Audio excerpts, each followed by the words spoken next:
नमस्कार, मोतीलाल ओसवाल स्टूडियोज और सीएमबी से आवाज में आप सभी का स्वागत है। मैं हूं वीरेंद्र कुमार और इस ट्रंकेटेड यानी एक छुट्टी यानी रामनवमी की छुट्टी के बाद ट्रेड आज हम फिर रिज्यूम करेंगे और एक बार फिर से आप सभी को रामनवमी की शुभकामनाएं, क्योंकि नवमी कल भी थी आज भी है, तो एक बार फिर से आपको रामनवमी की शुभकामनाएं और आपका स्वागत करते हैं इस कार्यक्रम में। हालांकि समीकरण और शायद जब आपको मैं पहला टिक दिखाऊं गिफ्ट निफ्टी का तो आपको उतना सुखद एहसास न हो शायद, क्योंकि गिफ्ट निफ्टी आपके स्क्रीन पे इस वक्त जो आएगा वो करीब 225 अंक नीचे ट्रेड कर रहा है। और दिक्कत का सबब यूएस मार्केट कल रहे और एक और चीज जो हमारे हक में नहीं है एज ऑफ नाउ, वो है क्रूड। ये था कल का यूएस मार्केट का प्राइस बिहेवियर। आपके स्क्रीन पे एक स्लाइड था नैस्डैक, डाउ जोन्स और S&P 500। हालांकि आप ये भी कहेंगे कि जनाब बुधवार को तो स्ट्रेंथ थी लेकिन कल एक कोलैप्स था और दिक्कत का सबब क्रूड, जो कि ऑलमोस्ट 108 को दस्तक देने के बाद अब 107 पे ट्रेड कर रहा है। हालांकि सीएनबी से आवाज पे आपको याद रखिए हमने क्लियर कट अप्रोच ली थी बुधवार को। इस रिवर्सल पे इतना ट्रस्ट करना अभी अगर आप देखें पॉसिबल नहीं है। बुक एवरीथिंग और छुट्टी सेलिब्रेट कीजिए रामनवमी की। खैर, इस कार्यक्रम की शुरुआत करते हैं अभी तक की सुर्खियों से और उसके बाद यूएस मार्केट, रणनीति, स्टॉक्स एंड न्यूज सब पे करेंगे बातचीत। पहले इस वक्त की सुर्खियां, हेडलाइंस। पश्चिम एशिया में शांति बहाली के लिए ट्रंप ने बढ़ाई डेडलाइन। ट्रंप ने ईरान के ऊर्जा ठिकानों पर हमले 10 दिन के लिए किए स्थगित। ट्रंप बोले जल्दी फैसला करें, ईरान नहीं तो होगा विनाश। इधर युद्ध खत्म करने को लेकर ईरान ने 5 रखी शर्तें। ईरान विदेश मंत्री बोले अमेरिका से सीधे बातचीत अभी फिलहाल नहीं। यूएस की खग आइलैंड पर जमीनी ऑपरेशन की खबरें और ईरान की बाब एल मंडेब स्ट्रेट बंद करने की धमकी के बाद ग्लोबल बाजारों में डर का माहौल। कल अमेरिकी बाजारों में दिखी भारी गिरावट। गिफ्ट निफ्टी करीब 200 अंक नीचे। एशिया में सभी बाजार कर रहे हैं कमजोर तरीके से कारोबार।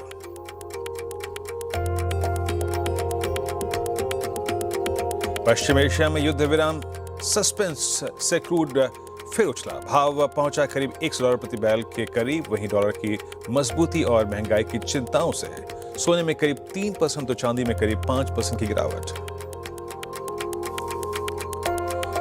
बिजली संकट पर चर्चा के लिए आज पीएम मोदी करेंगे मुख्यमंत्रियों के साथ बड़ी बैठक। चुनाव वाले राज्यों के सीएम नहीं होंगे शामिल। एनर्जी और गैस सप्लाई सुरक्षा को लेकर होगी चर्चा। इन्फोसिस ने अमेरिका के हेल्थ केयर आईटी सेक्टर में 2 सौदों का किया ऐलान। ऑप्टिमम हेल्थ केयर को $465 मिलियन यानी करीब 4376 करोड़ रुपए में खरीदेगी। साथ ही स्टार्टस ग्लोबल को $95 करोड़ में लेने का भी किया ऐलान।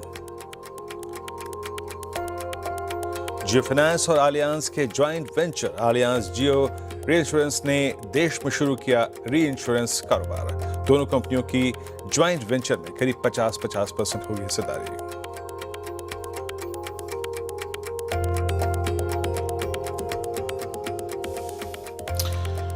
स्वागत है आप सभी का कार्यक्रम में। अब लेके आइए जरा प्लीज गिफ्ट निफ्टी और उसके बाद जरा एक एक करके कुछ महत्वपूर्ण मुद्दों की विवेचना करते हैं, डिस्कशन करते हैं। देखिए, सबसे पहली बात तो ये है कि ट्रस्ट फैक्टर है ना, विश्वास। आज से कुछ रोज पहले एक 5 दिन का अगर आप देखें युद्ध विराम का ऐलान किया गया। ग्लोबल मार्केट्स में थोड़ी बहुत रैली आई बट वो टिक नहीं पाई frankly speaking. Trust factor missing है। और मैं आपको बताऊं सबसे बड़ा क्रक्स जानते हैं क्या? अभी जिस समय मैं होर्बो से बातचीत भी करूंगा, जिस तरीके से ईरान अपने खग आइलैंड की अगर आप देखें किलाबंदी कर रहा है, वहां पे माइंस बिछाना, मिसाइल्स का घेराव, पूरा बाजार, इंडियन मार्केट्स, यूएस मार्केट और रेस्ट ऑफ एशिया, हर इंसान और हर बाजार जो है इस बात को लेकर परशोपेश में है कि क्या है ये, जिसे कहते हैं ना बगल में मुंह में राम बगल में छुरी, ये वैसा है क्या? ट्रस्ट फैक्टर मिसिंग है। एक बजे लेके आइए यूएस मार्केट, कल का यूएस मार्केट। देखिए, हम बुधवार के प्राइस सेक्शन पे बातचीत कर सकते हैं, मैं लगभग 1-1.5 मिनट स्पेंड कर सकता हूं, लेकिन वो है नहीं पिक्चर में ये है। कल डाउ लगभग 450 अंक यानी करीब 4.25 अंक। नेस्डैक 21,408 पे लगभग 525 अंक नीचे और S&P 500 लगभग अगर आप देखें 0.25% नीचे।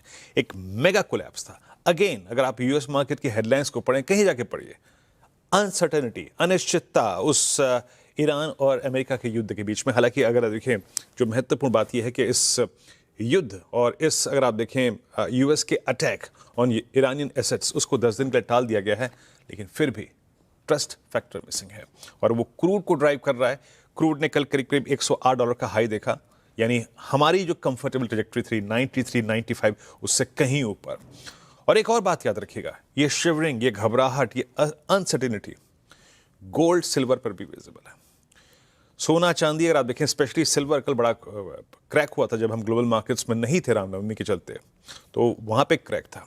और एक और बात याद रखिएगा, दैट लास्ट कंपोनेंट हमारे लिए एक दो धारित जो तलवार होती है, क्रूड की तेजी और रुपए की कमजोरी। वी आर ऑलमोस्ट एट 94, हम 94 के स्तर के आसपास हैं। तो ये सारे पहलू जो है ना, स्पेशली जब शुक्रवार को आके गिरते हैं ना, तो एक अच्छा समीकरण नहीं होता है। हॉर्मोज से बातचीत करेंगे, यूएस मार्केट क्या रहा वहाँ अगर आप देखें तो कमजोरी का कारण। उसके बाद मैं आपको पेश करूंगा निफ्टी बैंक की रणनीति, और उसके बाद कंचन से बातचीत करेंगे आज के स्टॉक्स एंड न्यूज़ के क्रम की। उसके बाद पंकज जी के साथ बातचीत करेंगे आज के दो अद्भुत और सबसे महत्वपूर्ण कॉल। उसके बाद विकास बगड़िया साहब होंगे कमोडिटी से बात करने के लिए। Hormoz, good morning.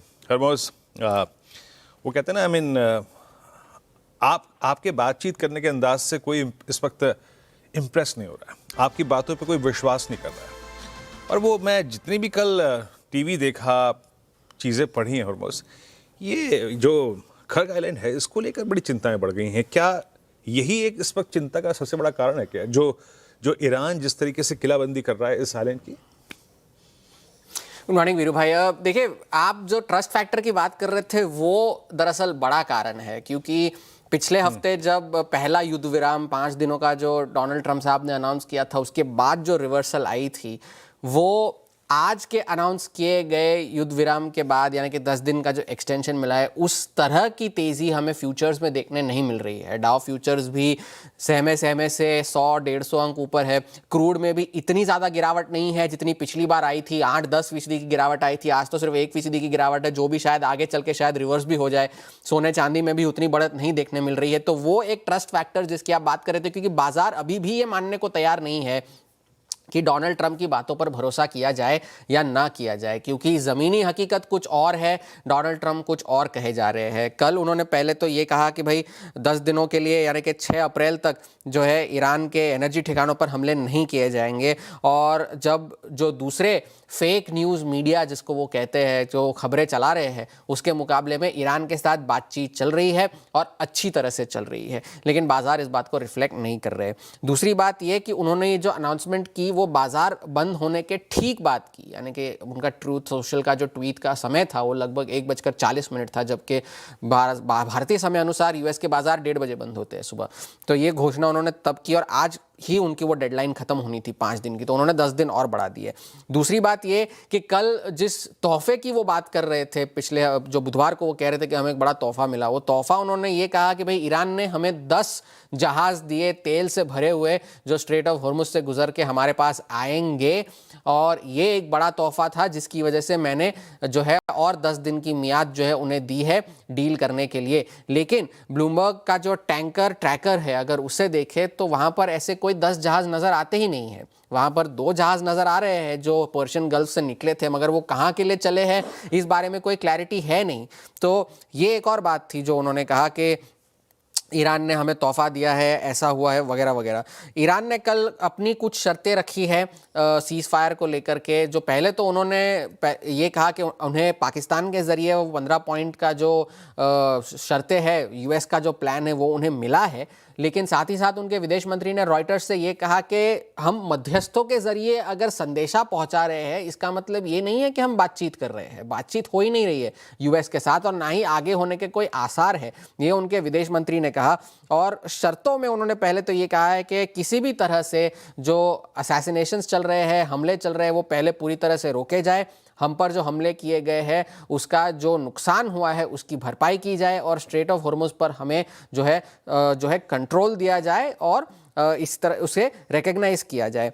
तो ये कुछ शर्तें ईरान ने रखी है जो अब तक यूएस से इस बारे में उसका कोई जवाब नहीं आया है।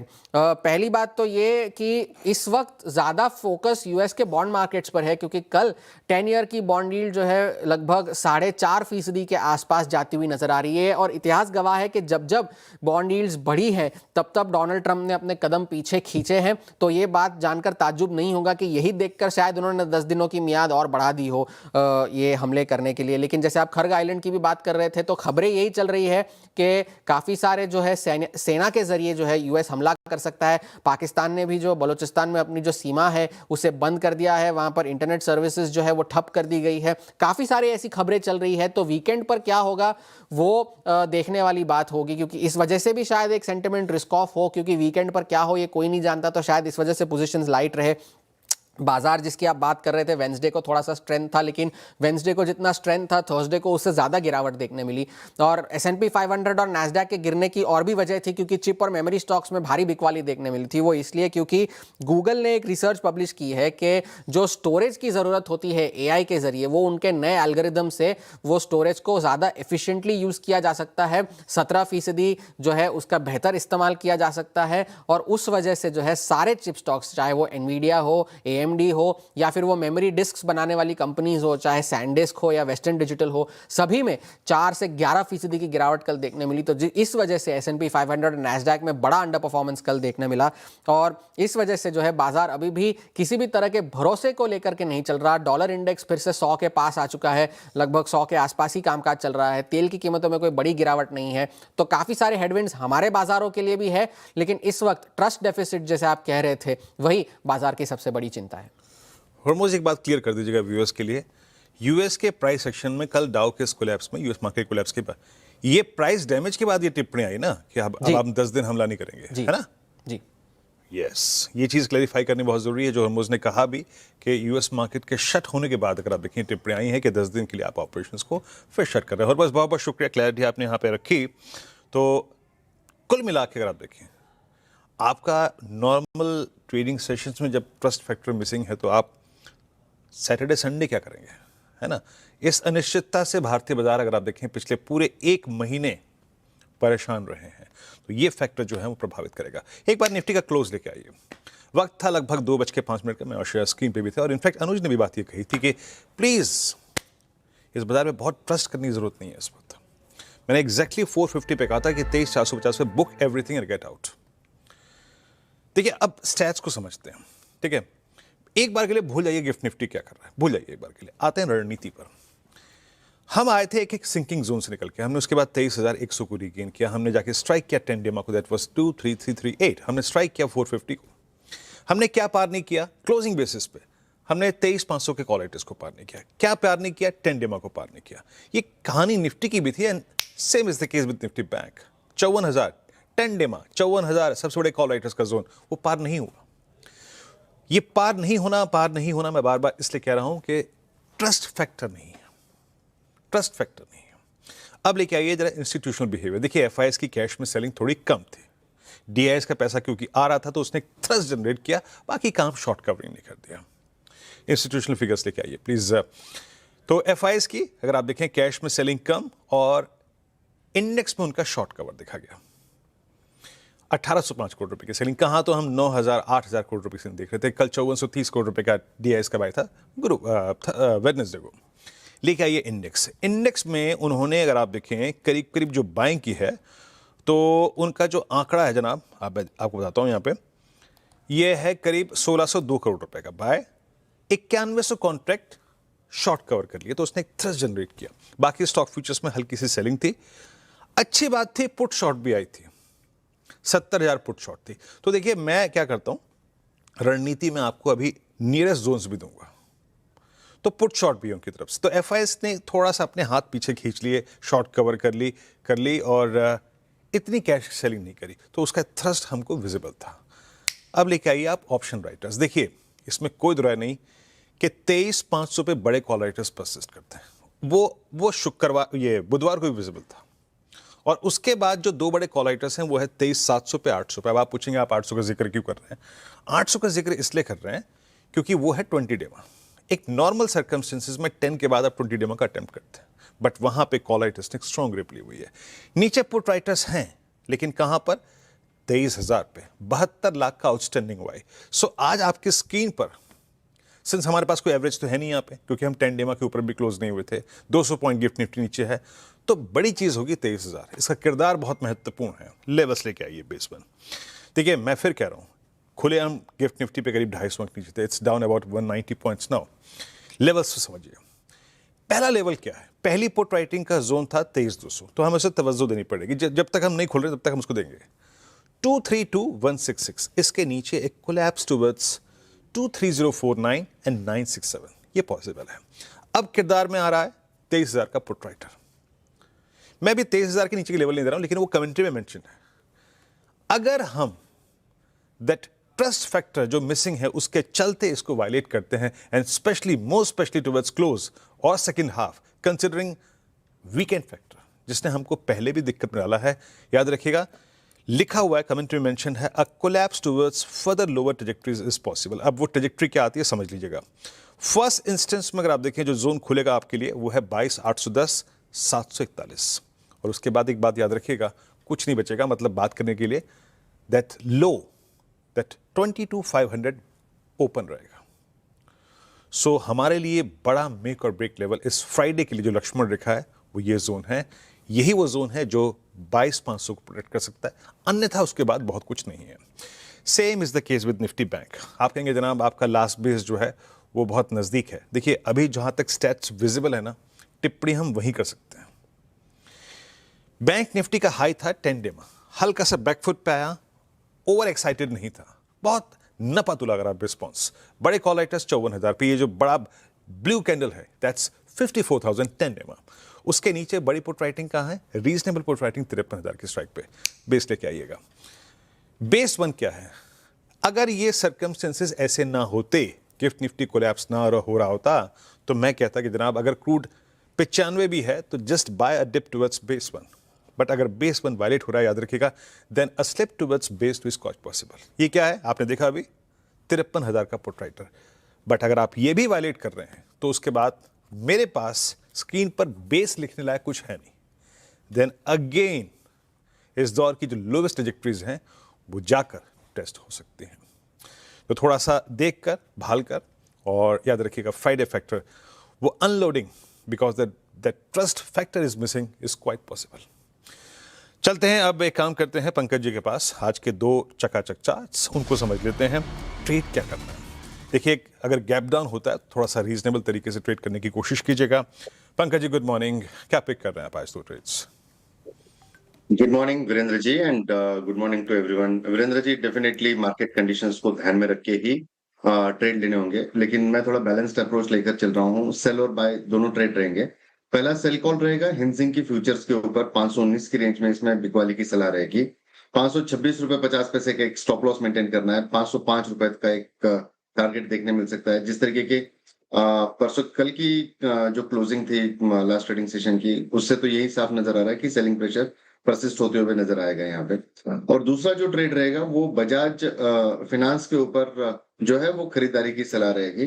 काफी अच्छा मोमेंटम पिछले 2-3 सत्रों से देखने मिला है। मुझे लगता है अगर मार्केट ठीक रहा यहाँ से तो काफी बढ़िया मूव इसके अंदर भी एंटिसिपेट होते हुए नजर आ सकते हैं। तो 880 की लेवल के ऊपर फ्यूचर्स में खरीदारी की सलाह रहेगी। स्टॉप लॉस जो है 865 का मेंटेन करना है। टारगेट 910 रुपए तक के देखने मिल सकता है। शुक्रिया पंकज जी, शुक्रिया। तो यहाँ में आप यकीन मानिए सारी एनबीएफसी इसमें बुधवार को अच्छी शॉर्ट कवरिंग थी। और रही बात हिंदुस्तान जिंक की, ये एक वीक स्ट्रक्चर है, बीच में रिवर्सल आया था एक सिल्वर में, बट जिस तरीके से रिवर्सल आया है हायर लेवल से, चांदी एक बार फिर से सिंक हुई। अच्छा sell call on Hindustan zinc है। खैर अब चलते हैं कंचन के पास आज के स्टॉक्स एंड न्यूज समझने के लिए। कंचन बताइए आज का क्रम क्या कहता है? जी गुड मॉर्निंग। शुरुआत कर लेते हैं इन्फोसिस के साथ। यहाँ पे बिकॉज यूएस की 2 इंश्योरेंस टेक कंसल्टिंग कंपनी को जो इन्फोसिस है वो खरीदने वाली है, स्टेटस ग्लोबल और ऑप्टिमम हेल्थ केयर, जहाँ पे $95 मिलियन और $465 मिलियन रिस्पेक्टिवली जो हमें इन्वेस्टमेंट है वो होता हुआ दिखाई देगा। जियो फाइनेंस आपके फोकस में होना चाहिए। अलायंस जियो री ने भारत में जो अपना कामकाज है उसको शुरू कर दिया है। तो हमने देखा ही था IRDAI से 12 मार्च को री इंश्योरेंस की जो मंजूरी है वो मिलती हुई दिखाई दी थी, और जेवी में दोनों कंपनियों का 50-50% के जो स्टेक्स हैं वो है। भारत डायनामिक्स आपके फोकस में बिकॉज तेलंगाना उत्तर प्रदेश में न्यू मैन्युफैक्चरिंग यूनिट कंपनी ने है जो लगाई है। अगर इस टाइम पे टोटल ऑर्डर बुक देखी जाए तो वो करीबन 26,000 करोड़ की है। टाटा मोटर्स पीवी आपके फोकस में बिकॉज यूके के जो जेलर प्लांट है वो 2 हफ्ते तक हमें बंद रहता हुआ दिखाई देगा। जो सप्लाई साइड में दिक्कतें आ रही हैं उसके चलते ये जो प्लांट है वो बंद करने की घोषणा की गई है और जहां से हमें देखने को मिलेगा कि जो रेंज रोवर स्पोर्ट है तो उसके प्रोडक्शन में डेंट पड़ता हुआ दिखाई दे सकता है। ओला इलेक्ट्रिक बिकॉज कंपनी ने एंड सीज कैंपेन जो है उसको लॉन्च कर दिया है और जहां पे कुछ मॉडल्स की कीमत करीबन 50,000 रुपए से शुरू है।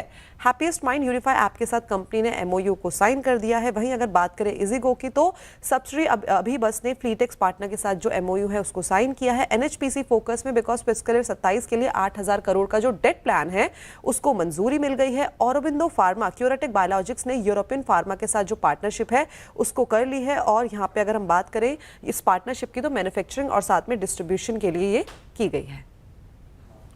ओके कंचन, बहुत बहुत शुक्रिया। तो आज अगर आप देखें इन्फोसिस महत्वपूर्ण एक स्टॉक आईटी स्पेस में जो कि नज़रों में रहेगा अपनी शॉपिंग के लिए। बाकी अगर आप देखें स्टॉक्स इन न्यूज़ का क्रम आपकी स्क्रीन पे है। और एक काम करते हैं, अब एक ब्रेक लेते हैं और ब्रेक के बाद देखिए हमने क्या क्या पूरा करा। हमने यूएस मार्केट को समझा, यूएस फ्यूचर्स। डायरेक्टर साहब एक बार यूएस फ्यूचर्स दिखा दीजिए, बस उसका दीदार नहीं कर पाए थे मैं, क्योंकि देखिए 2 चीज़ें हैं, यूएस मार्केट का प्राइस बिहेवियर, उसके बाद डोनाल्ड ट्रंप साहब की टिप्पणी कि 10 दिन तक अगर आप देखें तो ये ऑपरेशन स्थगित रहेंगे। सो ये भी अगर आप देखें अपना कहीं ना कहीं किरदार निभाएंगे। डाउ फ्यूचर्स लगभग 250 अंक के ऊपर, S&P फ्यूचर्स लगभग 17 अंक के ऊपर, नैस्डैक फ्यूचर्स लगभग 50 अंक के ऊपर। देखिए इक्विटी की बात बहुत हो गई, लेकिन एक तबका जो कि इस वक्त सिल्वर और गोल्ड की टर्बुलेंस को झेल रहा है, उनके लिए, कमोडिटी ट्रेडर्स के लिए क्या है। ब्रेक के बाद विकास बगड़िया होंगे हमारे साथ बातचीत करने के लिए गोल्ड सिल्वर पर आपका आउटलुक और आपकी जो कमोडिटीज़ हैं जो आज आपको ट्रेड करनी है। हाजिर होते हैं छोटे से ब्रेक के बाद। कर रहे हैं आप आज आउटलुक क्या है कमोडिटीज में एंड स्पेशली गोल्ड सिल्वर? हाँ जी सर, गुड मॉर्निंग सभी दर्शकों को गुड मॉर्निंग। देखिए गोल्ड एंड सिल्वर में वॉलेटिलिटी बहुत हाई है, बट हम लोगों ने रिसेंट में एक लोअर लेवल्स में सपोर्ट को रिटेस्ट किया है, वहां से डेड कैट बाउंस देखने के लिए मिला है। तो अभी मेरे को लगता है कि गोल्ड सिल्वर में वॉलेटिलिटी रहेगा, बट शॉर्ट टर्म ट्रेडर्स के लिए 1,38,500 का जो जोन है गोल्ड में, एमसेक्स में, वो बहुत इंपॉर्टेंट जोन है। एंड कॉमेक्स में 4,350 का जो जोन है बहुत इंपॉर्टेंट सपोर्ट है। तो आज अगर गोल्ड गैप डाउन ओपनिंग के बाद में अगर 1,40,500 के ऊपर थोड़ी देर भी सस्टेन करता तो बाई करनी चाहिए। 1,42,500 एंड 1,43,900 के लक्ष्य के लिए एक छोटा स्टॉप लॉस देना चाहिए 1,38,500 का। वहीं सर अगर सिल्वर की बात करूं तो नो डाउटेडली 2 लाख के लिक्विडिटी जोन से अच्छा बाउंस देखने के लिए मिला था। एंड आज हो सकता है अगर कहीं गैप डाउन ओपनिंग पे अगर हमें एक बाइंग अपॉर्चुनिटी मिले तो 2,15,000 एंड 2,16,000 के करीब एक बहुत अच्छा इंपॉर्टेंट सपोर्ट है, वहां पे हमें एक बाइंग की अपॉर्चुनिटी खोजनी चाहिए 2,10,000 के स्टॉप लॉस से। अगर यहाँ से बाइंग आता है तो हम लोग पहले 20 में 2,24,25 तक हिट कर सकते हैं और उसके ऊपर 2,30,000 तक के लक्ष्य देखने के लिए मिल सकते हैं। जी सर। ओके विकास जी, बहुत बहुत शुक्रिया। 2 कमोडिटीज पे आपका आउटलुक, स्पेशली गोल्ड सिल्वर पे। एक महत्वपूर्ण अगर आप देखें कुछ इवेंट्स जो आज बाजार को स्ट्राइक करेंगे जिस पर आपको नजर रखनी है, वो है देखिए पश्चिम एशिया संकट जो है ये गंभीर है। और आपको याद होगा पिछली बार जब प्रधानमंत्री श्री नरेंद्र मोदी लोकसभा में टिप्पणी कर रहे थे, राज्यसभा में टिप्पणी कर रहे थे, अपना संबोधन था, उन्होंने वाकई अगर आप देखें इसको एक बड़ा उस पर अपना बड़ा अगर आप देखें एक कंसर्न जाहिर किया था। आज पीएम मोदी की सभी मुख्यमंत्रियों के साथ एक बैठक है इस चीज़ को लेकर, और राज्यसभा में आज फाइनेंस बिल पर चर्चा होनी है 2026 पर, और एफएम जो है वो इस पर आज अपना संबोधन देंगी, जवाब देंगी। लोकसभा में बुधवार को ही फाइनेंस बिल 2026 पास हो गया था। और बाकी अगर आप देखें आरबीआई आज जो है वो विदेशी मुद्रा भंडार जो है उसके स्टैट्स जारी करेगा। एक बार गिफ्ट निफ्टी फिर लेके आइए आपकी स्क्रीन पे 180 अंक नीचे। बाकी अगर आप देखें आज स्टॉक स्पेसिफिक एक्शन कैसे है, कैसा होगा, आपकी अप्रोच क्या होनी चाहिए, छोटे से ब्रेक के बाद हमारे साथ आशीष और नुपुर होंगे टॉप 20 लेकर। नमस्कार।